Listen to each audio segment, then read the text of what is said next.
দিয়ে যে যা করছি খুব হিসাব করে করা দরকার। বিশেষ করে হাতে যাদের কলম আছে এইগুলো খুব সূক্ষ্মভাবে হিসাব করে দুনিয়ায় ব্যবহার করা দরকার। নুনুল কলামি ওয়া মা ইয়াসতুরুন, আল্লাহ বলেন কলমের কসম, এবং কলম দিয়ে লেখকরা যা লেখে ওই লিখিত জিনিসের কসম। সুতরাং সাংবাদিক যারা আছেন, লেখক যারা আছেন, বিচারক যারা আছেন, কলম দিয়ে কিছু লেখার আগে আমার মনে হয় কমপক্ষে 10 বার ভাবা উচিত। এমন কিছু লেখা ঠিক না যে আমার চোখ বন্ধ হওয়ার পরেও যেন ওই লিখিত জিনিস আবার কিয়ামত পর্যন্ত আমার কবরের আযাব বাড়াতেই থাকে। আমার কথার অর্থ বোঝেন তো?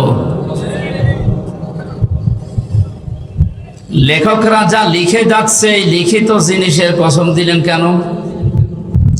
পৃথিবীতে এমনও মানুষ আছে বুঝে হোক না বুঝে হোক এমন কিছু লেখে, ওই সময় হয়তো আবেগে কিছু লিখে রাখা যাওয়ার পরে লোকটা বিদায় নিলে ওই লিখিত জিনিস নিয়ে জীবিত মানুষেরা এমন এমন কিছু তৈরি করে রং চং মাখিয়ে, ওইটার দ্বারা হাজারো মানুষের চরিত্র ধ্বংস হয়, ওইটার দ্বারা হাজারো মানুষ হাইজাকার হয়, চাঁদাবাজি শেখে, ওখান থেকে হাজারো মানুষ বেয়াদব হয়ে যায়। আমি নাম নিলাম না, এদেশের একজন পতিত দশা লেখক, নাম করা, নাম নিলে আপনারা চিনবেন। এই লোকটা যে সমস্ত উপন্যাস, যে সমস্ত বইগুলো লিখেছে, উনি মারা গেছে, কিন্তু তার এই বইগুলো দিয়ে এখন নাটক বানানো হচ্ছে, সিনেমা বানানো হচ্ছে। এমন এমন নাটক সিনেমা বানানো হয় যেখানে মানুষের চরিত্র ধ্বংস করা ছাড়া চরিত্র সংশোধনের কিছু সেখানে নেই। সে লোকটা তো মারা গেছে অনেক আগে, শুয়ে আছে সবুজ একটা শ্যামল জায়গায়। এর দ্বারা যত মানুষ এই দেশে চরিত্র হারাচ্ছে, পৃথিবীর সবচাইতে বড় সম্পদ মানুষের চরিত্র। এটা যারা হারিয়ে ফেলে তার কাছে আর কিছু থাকে না। আপনি তো মারা গেলেন, আপনার লিখিত জিনিস দিয়ে কি মানুষ হারাচ্ছে আপনি কবরে বসে বসে কিন্তু এখন টের পাচ্ছেন।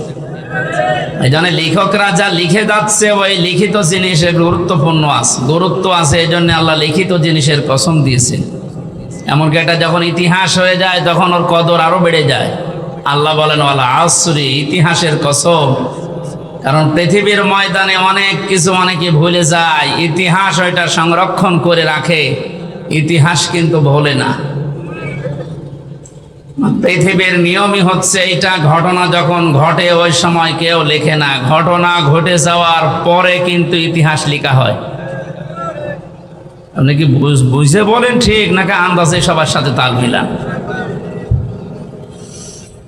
আপনারা অনেকে আমরা জন্মের পর থেকে ইয়াজিদের ইতিহাস শুনি। লোকটা জালেম ছিল। কে ছিল? বলেন বলেন। এত জুলুম করেছিল, ওই সময় জালেমের বিরুদ্ধে লেখার মতো মানুষ পাওয়া যায়নি, কিন্তু ইতিহাস লেখা হয়েছে, না হয়নি? ইয়াজিদের যে ইতিহাস, এটা পড়লেই মানুষ তাকে গালি দেয়, অথচ নামটা তো খারাপ না। ইয়াজিদ অনেক সুন্দর নাম, সুন্দর নাম না? এই পৃথিবীতে এখন কাউকে পাবেন যে একটা কুকুরের নামও ইয়াজিদ রাখে? কোথায় আল্লাহ পৌঁছিয়ে দিয়েছে আপনি টের পেয়েছেন? আল্লাহর বিধানের বাইরে যারা জীবন চালাবে আল্লাহ তাদের জীবনকে দঙ্কার ভেতরে ফেলবে। দঙ্কার যতগুলো তাফসির পাওয়া যায় তার অন্যতম এটা। দঙ্কা মানে ওই মানুষটাকে আল্লাহ 7টা বিষয় আছে দঙ্কার ভেতরে, এর 3 নাম্বারটা পৃথিবীতে এই মানুষটা মারা যাওয়ার সময় একটা ইতিহাস হয়ে থাকবে। আমাদের ঝিনাইদহের এক এমপি কিছুদিন আগে মারা গেছে, ইতিহাস হয়ে আছে বাংলাদেশে। কত টুকরা করেছে তার লাশ, এমনকি শুনলাম যে বিলিন্ডার মেশিন দিয়ে পর্যন্ত বিলিন্ডার করে বিভিন্ন জায়গায় ছড়িয়ে দিয়েছে। তা বাংলাদেশে একটা ইতিহাস হয়ে রাখেনি? হয়তো এখন এই ইতিহাস কেউ লিখছে না, লেখা হবে একদিন। লেখা হবে না? 10 বছর 20 বছর 50 বছর পরে যখন ইতিহাস লেখা হবে, পৃথিবীর মানুষ আগামী প্রজন্ম দুনিয়ায় যারা আসবে, জালেমদের নাম শুনলে বরদোয়া দেবে, ঘৃণা করবে। ইমাম হোসাইনের পক্ষে ওই সময় কেউ ছিল না, কলম ধরার সাহস কারো হয়নি, কিন্তু ইতিহাস লেখা হয়েছে না, লেখা হয়নি?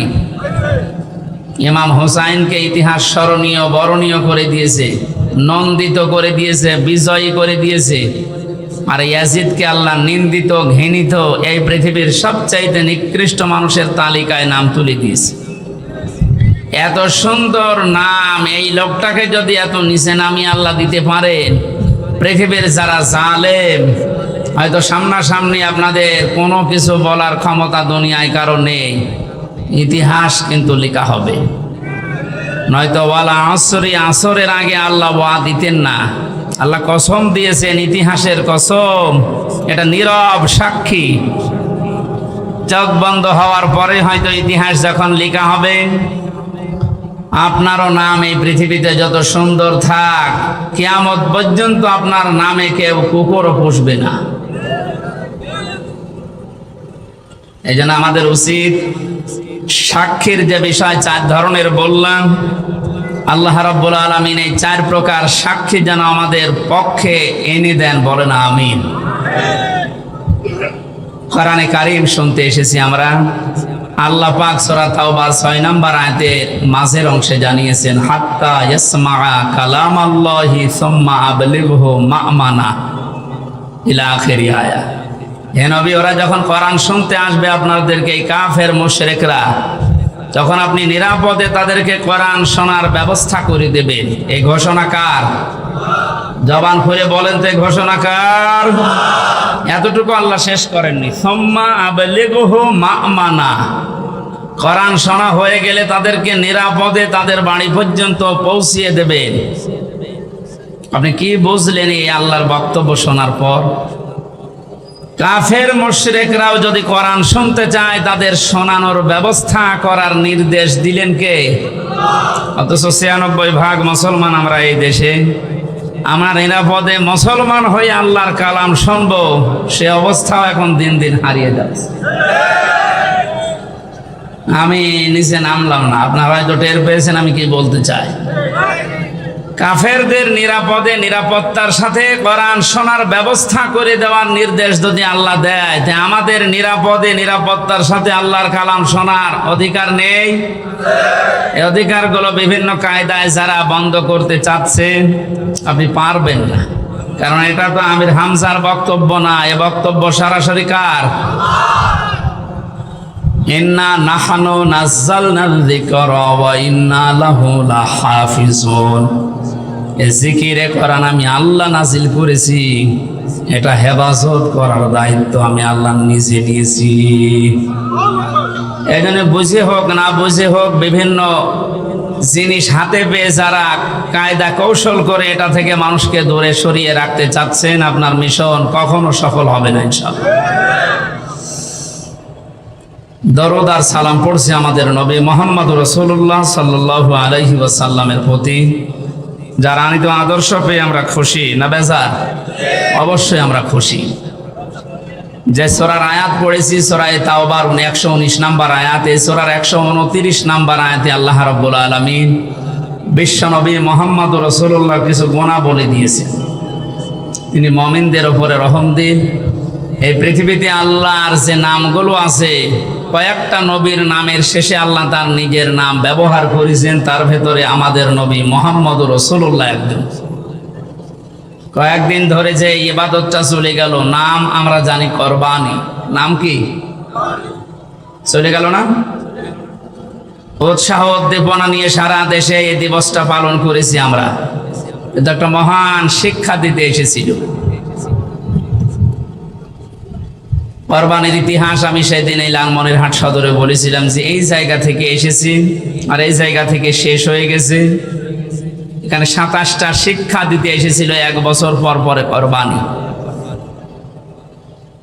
আল্লাহ রাব্বুল আলামিন তার নিজের যে নাম হালিম, যে নবীর নামের পরে দিয়েছেন, ফাবাশশারনাহু বিগুলামিন হালিম। জাতির পিতা হযরত ইব্রাহিম নবী আলাইহিস সালাম আল্লাহর কাছে দোয়া করেছিলেন ৮০ অথবা ৯৯ বছর বয়সে, রব্বি হাবলি মিনাস সালিহিন, হে আল্লাহ, তুমি আমাকে একটা নেককার সন্তান দান করো। আলেম যারা আছেন তাদেরকে খেয়াল করার জন্য বলছি, এখানে দুইটা শিক্ষা আছে। আমাদের জাতির পিতা হযরত ইব্রাহিম আলাইহিস সালাম আল্লাহর কাছে দোয়া করেছিলেন কয় বছর? 80 বছর। কয় বছর?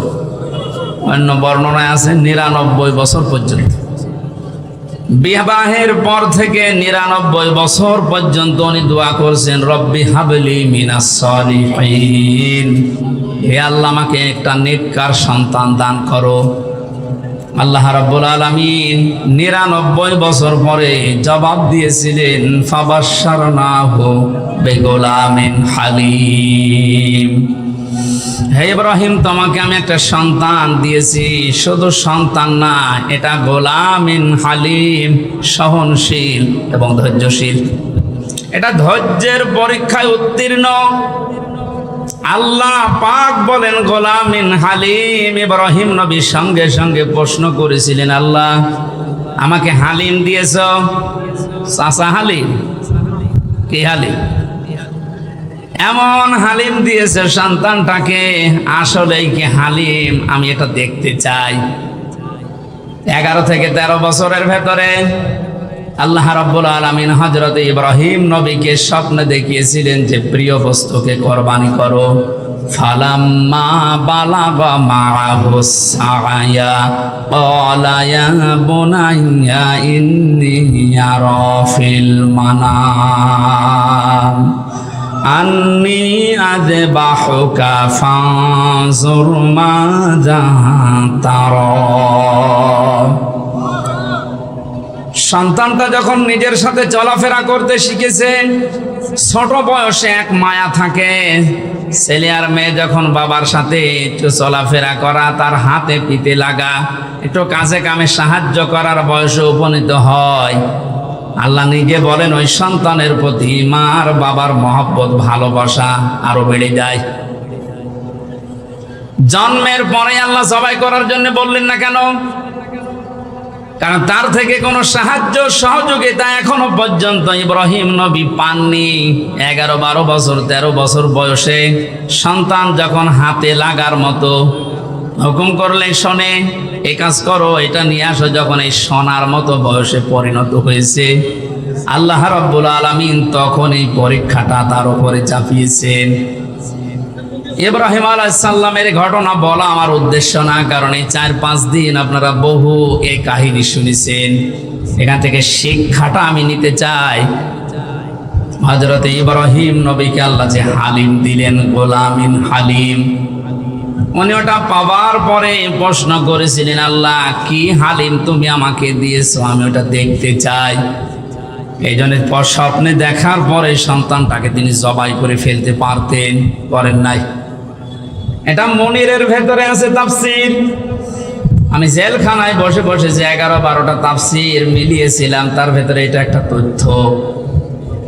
উনি সন্তানটাকে ডাক দিয়ে বললেন, ক্বালা ইয়া আবাতি ফাআল মা তুমার, হে আমার কলিজার টুকরা সন্তান, আমি স্বপ্নে দেখলাম তোমাকে আমি জবাই করছি, এখন বলো তো তোমার রায় কি? প্রশ্ন আসতে পারে, হুকুমটা কার? জবান করেন না কেন? পালন করছে কে? সাধারণ মানুষ না, আল্লাহর খলিল, যিনি প্রতিটা পরীক্ষায় পাশ করার পরে উপাধি পেয়েছেন। বাংলাদেশের বিভিন্ন প্রান্তে যাবার পরে দেখি কারণ নামের আগে পরে লেখা দীনবন্ধু, দ্বীপবন্ধু, বাকিটা নাই নাই বললাম। কত রকমের বন্ধু আমরা দেখতে পাই, অথচ ইব্রাহিম আলাইহিস সালাম বন্ধু ছিলেন। এটা এমনি এমনি তিনি পাননি। দিনাজপুরেও একজন আছে, আমি নাম নিলাম না, মানবতার বন্ধু। ইব্রাহিম নবীকে আল্লাহ, আমি পুরা কোরআন পড়ে পেয়েছি, 50টা পরীক্ষা করেছিলেন। তার ঈমান সম্পর্কে 10টা, আমল সম্পর্কে 30টা, আর পুরা শরীরের ভেতরে 10টা। এই 50টা পরীক্ষা করার সর্বশেষ পরীক্ষায় তাকে বলেছিলেন খলিল। খলিল বলা হয় ওই বন্ধুকে যিনি আল্লাহর সন্তুষ্টির জন্য সব করতে পারেন। জোরে বলেন সুবহানাল্লাহ। হযরত ইব্রাহিম পরীক্ষা দিয়ে পাশ করে খলিল পেলেন। ডাক দিয়ে বলে, রব্বুল আলামিন, তুমি আমাকে গোলামিন হালিম দিয়েছো, তোমার নামটা আমার সন্তানের নামের সাথে লাগিয়েছো, দেখি কেমন হালিম দিলে। এই যে পরীক্ষা, এই কারণেই তিনি সন্তানকে জিজ্ঞাসা করেছিলেন। অথচ বাকি 49টা পরীক্ষা আপনি তাফসীর দেখেন, কোন পরীক্ষার আগে কাউকে জিজ্ঞাসা করা